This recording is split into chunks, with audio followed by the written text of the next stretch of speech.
Hey folks, I said I'd put a natural gas video up, so I'm going to do this very quickly. It's not prepped or anything, so it's kind of ad lib.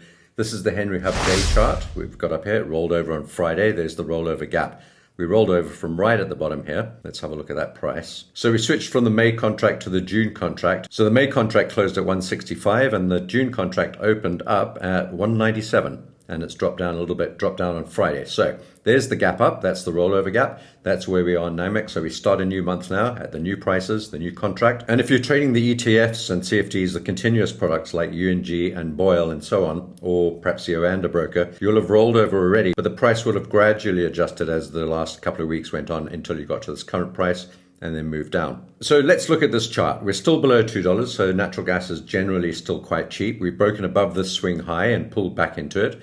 That's just around about the $2 level. This was our first target on natural gas. And we reached there on the rollover, so that was the first objective. And we've now pulled back a little bit. So we want to start working into the long side again, bit by bit, bearing in mind that we've got this massive gap between 1.95 or $2 and 165 where we ended the last contract. So this price on the current contract, 193 currently on the Henry Hub, could pull all the way back down to 165 and still be within this gap. So keep that in mind, and let's hope that 165, the previous contract, was the bottom of any moves down. I'm not sure we'll get that far. Let's pull this Fibonacci up to the top and see where the Fibonacci levels. There's the 38% at 185. That's a good level. That was a previous support and resistance level. Then we got the 50% down here at 1.8, and then 1.75, we got the 618. These are all good levels. In fact, even down to about 1.68, which is where the 786 fib is.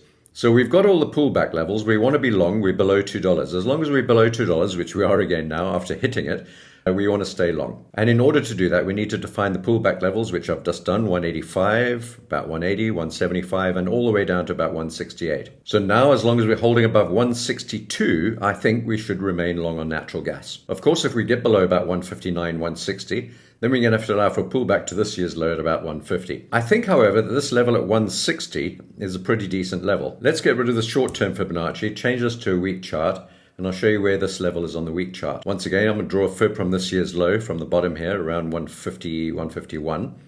Up to this year's high at about $2. And then when we zoom in, we can see there's the 78.6% Fibonacci, the bottom of this green block. And you'll note that these three spike lows with these three bullish candles all dip down to the 78.6% fib. So it's a really good level, that. And in fact, these two bearish candles almost reached there as well. So I think that these three lows this year, apart from that one in February, are possibly the bottom for natural gas at the moment. And that's at around about $1.60, $1.59, just below $1.60. So that's what the day chart looks like. Let's have a look at the 4-hour chart over at my broker. And that's where we are at the moment. So these are the areas that we've been buying natural gas. This is exactly the same thing, but it's a 4-hour chart. And you can see how we've pulled back from the 100-period moving average on this 4-hour chart down towards this green line, which is the key support level. That's at 187 to 185. And bear in mind the levels that I showed you on the previous chart on the Henry Hub. So we kind of know where the support levels are. We know where we're aiming. My target's $2.15 to $2.20. I'll take some off there. And then $2.35 to $2.40. Just switching back to the day chart, I'll indicate to you a very simple reason why by using this arrow. There's the 215 to 220 level, the bottom of that rollover gap. And there's the 235 to the 240 level at the top of this gap. Also note that the 50-period moving average is around about $2.46 on this Henry Hub week chart. Back to the day chart, there's the 215 to 220 level, and there's the 235 to 240 level, around about that gap there. Another interesting observation is that as this 200-period moving average, this purple line, begins to drop down, it'll drop down into around about 240. If we should get there in time, we'll meet the top of the gap at the 200-period moving average, and that'll be a great place to exit longs and think about shorting. Of course, all of that will depend on what's going on at the time, and when that occurs, we'll find out soon enough. So generally, that's my strategy. I'm going to start working my way into futures on Monday. I'm looking for those levels that I've highlighted earlier on the day chart and looking to buy natural gas. And as usual, I'll edge into my long positions on those levels that I pointed out on the chart and hope for deeper dips to buy more natural gas at better prices. Well, good luck for next week. I'll speak to you soon, and I'd love your thumbs up and subscribe to this channel if you haven't done so already. And if you're in my private group, watch out for any trade signals on the futures starting on Monday morning.